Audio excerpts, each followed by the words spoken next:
Up, people of YouTube? So good to see you. Today I'm breaking down a reaction video that I just recently did for an incredible Hyderabadi chicken biryani that I saw on YouTube, and this guy just blew my mind. The work that he put into this is amazing. Without further ado, let's break this entire video down. We're all going to learn together. You ready? Chalo. But today, all right, so this is Andy Cooks. Man, the guy's got almost 3 million subscribers. Good for you, pal. So the first thing we're going to need is a lot of crispy onions. For that, yes, Hyderabadi chicken biryani, lots of onions, and it's doing red onions, which is super important. There's a fun little tip too. I mandolin my onions, gives a uniform consistency when you're frying. Let's see how he fries them. All right, time to fry the onions. All right. Medium, sort of low heat. You don't want this too hot. You want time for the caramelization to develop. Yep. And you want to use a lot of oil. Doing great so far, Andy. And you're kind of shallow frying them. So that's about correct. 2 centimeters deep there. You do shallow fry these. And here, real quick, the reason you shallow fry them is you're trying to build up. So the word is brista. Brista is kind of like the crunchy fried onions. You're really trying to take some time to build up the flavor. If you fry them too fast, you don't develop the flavor. The sugars just almost burn. That's why you shallow fry them on a medium heat. Does take some time, but great step there. And then we'll get see what else we got here. All right. So once your oil's at sort of a medium-low temperature, you don't want it kind of raging hot. Doing good. You want to do 2 or 3 batches, otherwise you overcrowd the pan. Now, when you do biryani in a really large setting, man, brown onions, so many onions. The great thing about this dish, the smell is is really easy to cook the best for a lot in the of world, people, though. and pretty affordable too. You know, you can use chicken, chicken drumsticks, which are you know, really affordable. You can just leave the meat out altogether. You can use chicken drumsticks for this, but ideally there's a cut called the curry cut. And the curry cut's like kind of an important cut that you'll find throughout a lot of different, you know, biryani, whether it's kachi biryani or things like that. It's kind of like a 2-inch by 2-inch piece. They'll cut it on the bone too to help the marrow kind of go out. But he's doing a really good job. Camera work's great. This is a beautiful video. Andy, killing it, buddy. All right, time to rinse and repeat with the rest of our onions. And so when you look at these onions right here, these are perfect brista onions. These is exactly what you want. You're layering those flavors. Let's see where he goes next. We're going to cook the biryani in, because I like to save dishes. We have 1 kilo of chicken thighs, skin off. Now you can use chicken drumsticks, work really well. You can buy a whole chicken and break it down, works really well as well. Yeah. But I do think it's probably worthwhile getting something on the bone. It's a bit more fiddly when you're eating it. Have to have it on bone. Well, you should. Then, so a couple things about this here. Good part to pause. So skin off. You do not use skin on in biryani. A lot of reasons. Just simply put, it doesn't really work with the dish very well. There's not a lot of skin on things that you see a lot in South Asia in general. There are some, but not a lot. The next thing he's doing is he's going with yogurt. What he's going to do is make this marinade here, and the marinade step is really important. I'll link a video for my friend Mac, his version of Hyderabadi chicken biryani. He's from Hyderabad, and I got to study with him, and I can say that the steps here for the marination are very, very important. Let's see if he nails this right. Kashmiri, normal stuff will do. I like that he was using Greek yogurt too. Garam masala, you can make your own, or garam just use a shop bought like this. Masala. Ginger garam paste. Meaning warming spices. So he's going in with ginger paste. He's going in with garlic paste. Juice of a lemon. Yep. Yep. Good steps. Green chili. All right, so here's my first little bit of a knock. This looks like a serrano chili to me, rather than the hari mirch or the green chili that you would find in especially in this. Smaller, a lot more potent flavor on the green chili. I would be using, in a pot this size, I'd be using at least 5 to 6, and slicing them a little bit thinner than this. Not a knock. I think this guy's doing an incredible job so far, but he might not have access to those chilies. Just simply slice, leave the seeds in. Yep, leave the seeds in for sure. Cinnamon stick. Or dalchini. Green cardamom pods. we're going to go... Fun fact, dalchini actually is cinnamon in Hindi, and it translates to wood from China. Say 6. You know that if you watch the 8. cinnamon video that I produced. Lightly crush them. Elaichi or green cardamom in. Bonus points right there. You should smash the cardamom pod with the back of a knife. That releases the seeds. Man, great job. Whole clove or long, namak, salt. And this is where we start layering in herbs. So I've got some mint, just roughly chopped. Killing it. And of course, coriander. Yep. So I would go a little bit more than what he's doing here, but not by much. Or just more than a third of our onions that we just fried up. The brista is such an important part of so many aspects of the Hyderabadi chicken biryani. Make sure all the chicken is completely covered and your spices are evenly distributed. And then we're going to marinate it. So typically here, I'd also go haldi. We really want to work this. I also don't work it with a spoon. I'll put gloves on and work it with my hands. The other thing that I think is an important step here to really bring this dish to the next level is scoring your chicken. Since these pieces are a little bit bigger, a lot of times you see this in the tandoor culture. They will and I say tandoor culture, but like the tandoor chefs who really like eat, sleep, and breathe tandoor. You'll see them gash the chicken and rub the marinade in.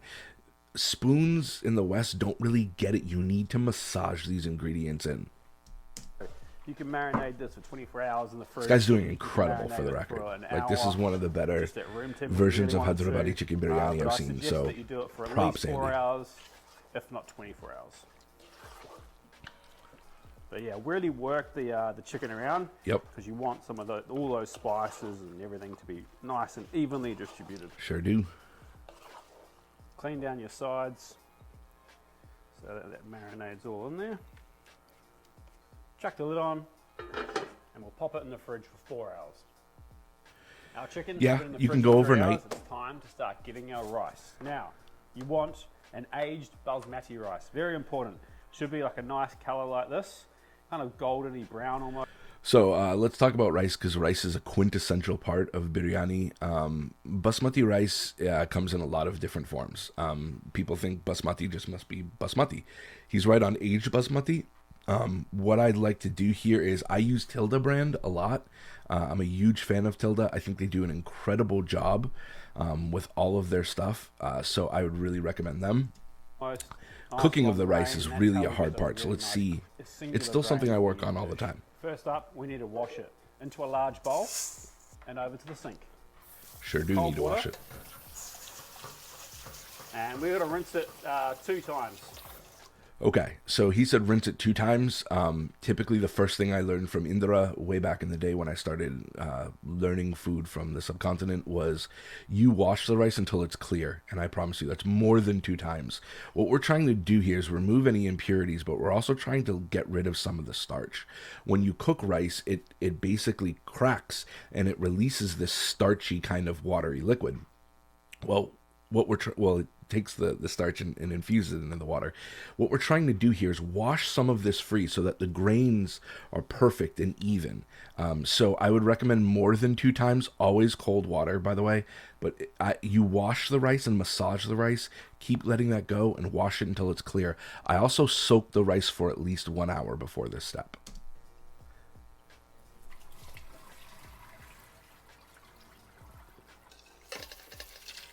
I love this video, for the record. Andy's doing a great job. We're going to leave it in there. We're going to let it soak for 35 to 40 minutes. Okay, see, 35 to 40. Props. Our biryani is layered. We're actually going to pour over some saffron milk. So I've got some warm milk. So interesting enough, in Hyderabad, from my understanding, Mac used to tell me that they don't do saffron milk. They'll do saffron in hot water. I don't know if that's ubiquitous throughout all of Hyderabad. It's the way that I was taught. Milk and saffron tends to be a little bit more of a northern thing. As you get to more creams, more things like that in the Punjab region, you start to see it a lot more. But again, not a knock. This guy's doing such a good job. Milk here, and we're pretty simply going to steep some saffron in it. Yep. If you can't get saffron, or it's a little bit out of your budget, just use some turmeric in place. Fun fact on saffron, it is a flower, and the crocus only grows 3 of those little strands you see, 3 of the stamen. So it's a very laborious thing to pick, which is why it's so expensive. When we are cooking the biryani, we really need to make sure we seal the lid tightly and it keeps all the steam in and steams everything nicely. This method is called dum that he just mentioned. So dum basically translates to steam or breath. And so you see a lot of, if you're doing it in a deg, which is a large vessel, and you put the cover on, you seal it with dough. And you typically do that because you want a really good seal and you want that steam to permeate. The steam is another really important factor in a biryani. Couple ways you can do it. You can put a tea towel underneath, or you can So make a little he's dough, going to make that dough long here. piece of dough to go around the outside. This is a little bit more work, but it's kind of theatrical as well. It is. I think if you're And it having looks friends beautiful. over, doing this kind of looks pretty cool. Putting it to the table, pull the dough off, serve it up. Man, I don't know you, Andy, but Some just flour massive respect for you, my friend. into a bowl. We're not trying to make anything that's really going to be edible, so don't stress too much.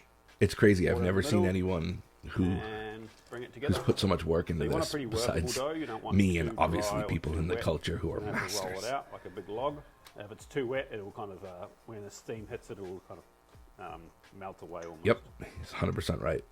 All right, we get it to a shaggy mess like this, Yep. and we can start kneading it with our hands. And you just do this till the dough comes together. You don't need anything super ridiculous here. This is a really easy If it's sticky, you just concept. dust your bowl with some flour. I think where the dough came from was before, when this was made a long time ago and they were cooking over open coal, you kind of didn't want to put a tea towel on it because obviously the tea towel would catch fire, and tea towels probably weren't that common back then either. So Yeah. this is kind of a common technique used in a few different cultures. So his origin You story wanna is seal not the too pot far properly, off. pull a few really inexpensive ingredients together. So we'll roll this out into a long batten basically, and then we can let it rest and we'll do the Yep. final part once we've got everything layered up. Andy Give killing time it over here. for the dough to relax and it's kind of easier to work. Cool. Leave that in the bowl until we need it. Large pot with a lid of boiling water. It's about just over half full. We're just going to season that with a little bit of salt, and Yep. then we're going to flavour it. Some green cardamom, a green chili in half, Yep. cinnamon stick, Yep. 2 cloves, some cumin seeds. Go a little bit So more when if you're you doing need to. stuff like this, it's all about layering flavors. So any He's time correct. we can add flavor to Yep. the equation, we will. So we're obviously going to blanch our rice in this. So by adding these additional aromats, all we're doing is layering flavor. So he says the word blanch, like blanching your rice. Better word here is like we're starting to par cook that rice. Typically biryani, whenever you're doing like Hyderabadi biryani, it has 3 layers of rice that you're trying to do. The first, there's 3 stages. The first stage is you'd see it on the rice. The ends of the rice are a little opaque. The middle is very, very dark white still, or like very white still, not opaque.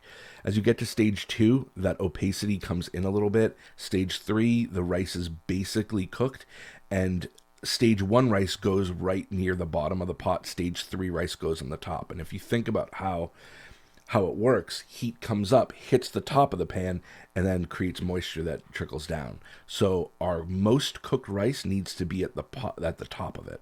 Flavor. This is a tricky thing that So our took rice me has been soaking. many We'll drain years to as much learn. water off this as we can. All right, let's get it cooked.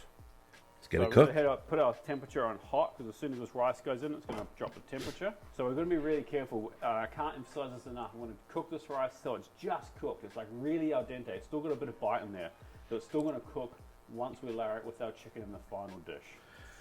Yeah. So the thing of it is it looks like he's going to do this all at stage one 1 little rice, stir. which can work. Don't get me wrong.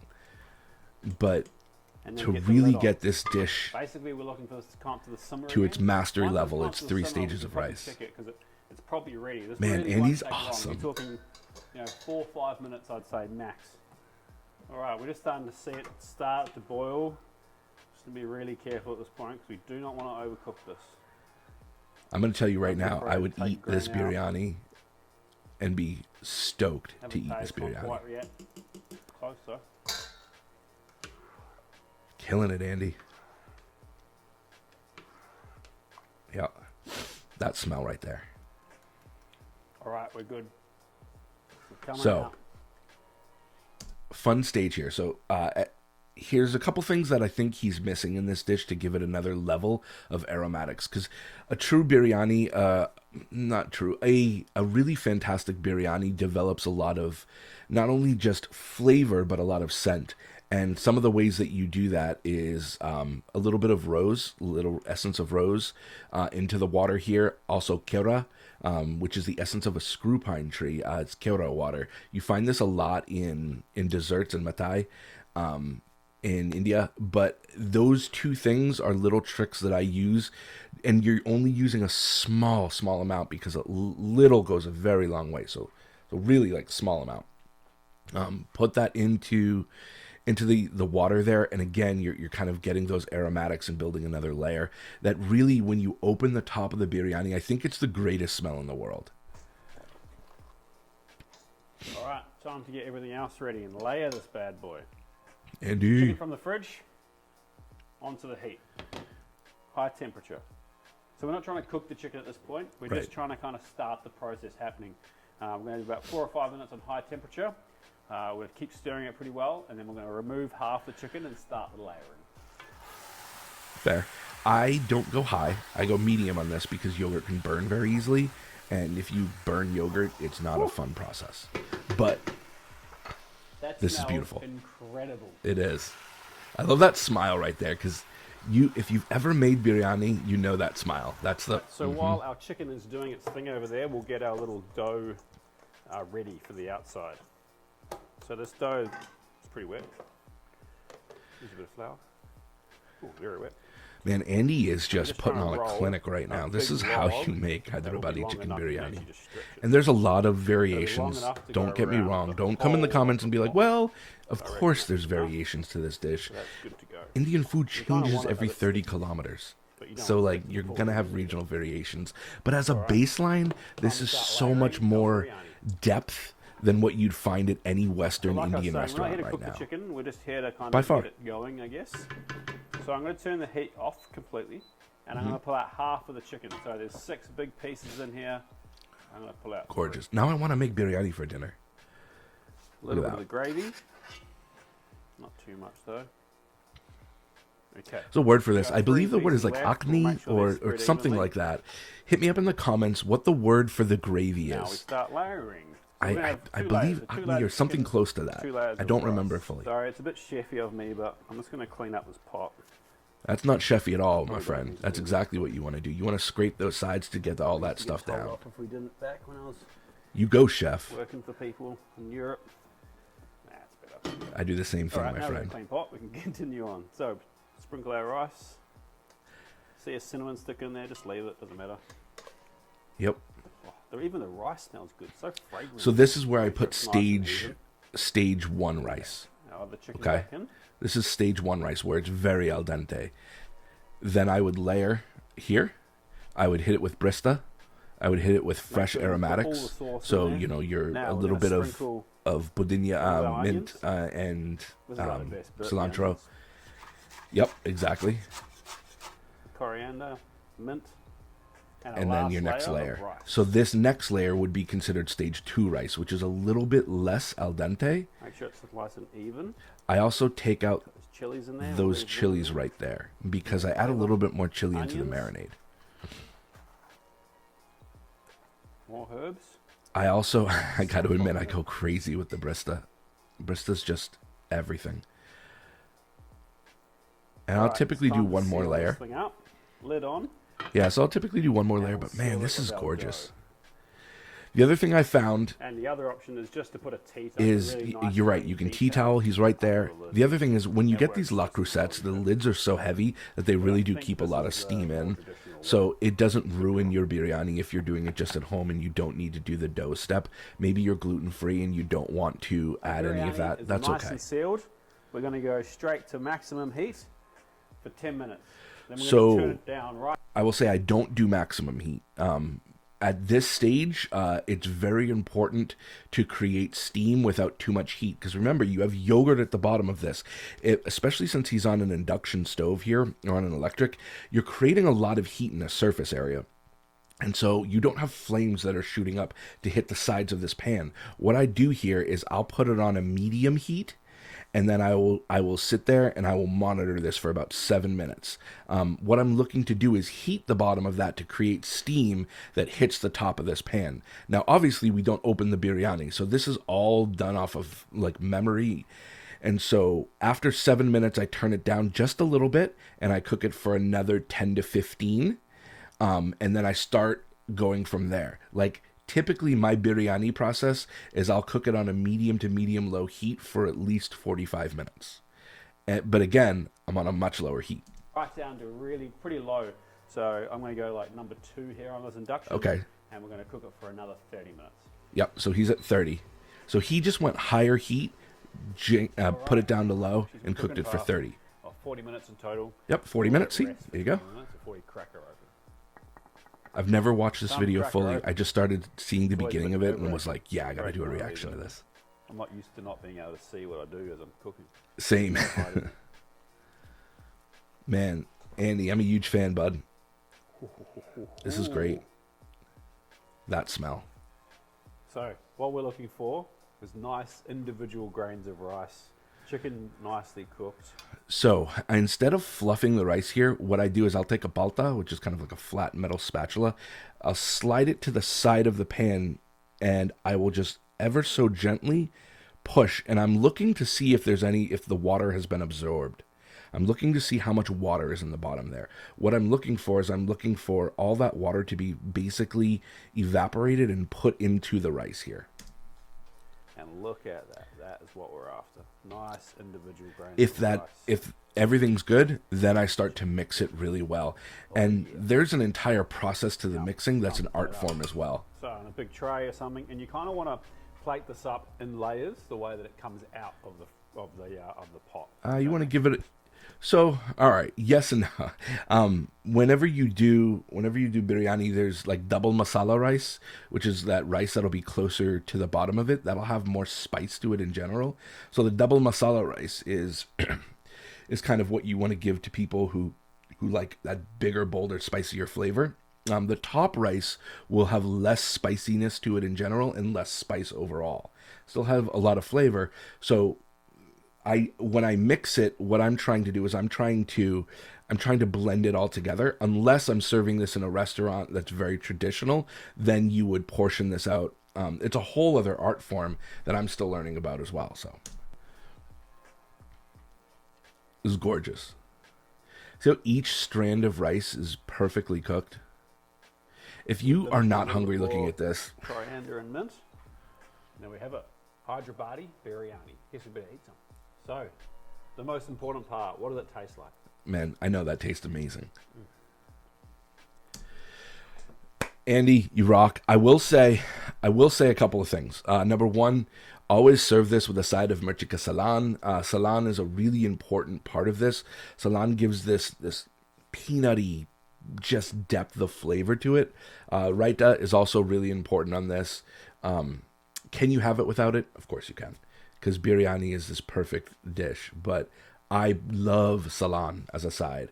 I gotta say this is like a 9.8 out of 10.